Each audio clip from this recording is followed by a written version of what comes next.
Lève-toi bien en avant.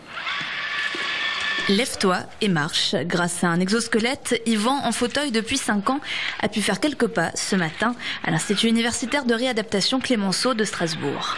C'était beaucoup de stress au début. Alors c'est vrai que c'est surprenant comme posture.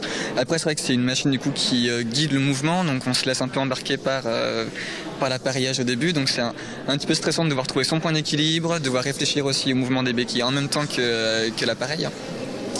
Mais c'est vrai que ce qu'on voit, les images qu'on voit en tout cas à terme, au bout de 30 heures d'entraînement sont séduisantes, c'est sûr. C'est toujours agréable de se dire qu'il y a peut-être une possibilité à long terme de pouvoir retrouver une station debout au quotidien. Maintenant, on n'en est pas là. C'est vrai que c'est un appareillage qui est très lourd, qui est pour la rééducation. Le petit nom de cette machine, Rewalk, traduisait remarcher. Conçu par un informaticien israélien, l'exosquelette prend le contrôle des membres inférieurs de l'utilisateur qui le pilote. Comptez 30 à 40 heures pour l'apprivoiser.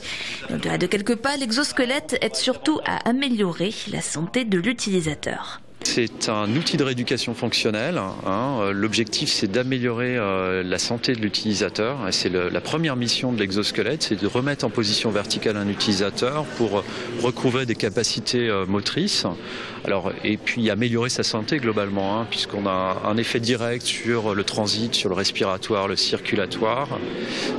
On améliore la posture, on retravaille des groupes musculaires inactifs jusqu'à présent. Derrière, on fournit des exosquelettes aussi pour l'usage domestique ou usage professionnel suite à une rééducation apportée par un centre comme Clémenceau. Des progrès que le personnel soignant et médical suit avec intérêt.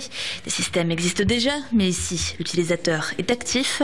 Premier visé, les personnes atteintes de paraplégie et tétraplégie basse, car les bras, avant-bras et épaules sont sollicités. Même si c'est l'appareil qui fait le mouvement, mais ils voient leurs articulations se remettre en mouvement, et ça, psychologiquement, c'est essentiel. C'est essentiel. En ce qui me concerne, je sais que d'autres technologies existent, elles vont se développer, mais celle-ci, en l'occurrence, a quand même quelques années. Des gens restent 5 à 6 heures par jour ou se permettent du coup d'aller dans un musée, un cinéma qui leur était pas accessible auparavant, parce que vous pouvez aussi monter les escaliers et les descendre. Une technologie qui a un coût de 50 à 100 000 euros. 30 centres de rééducation en sont équipés dans le monde. En France, il n'y en a qu'un pour le moment.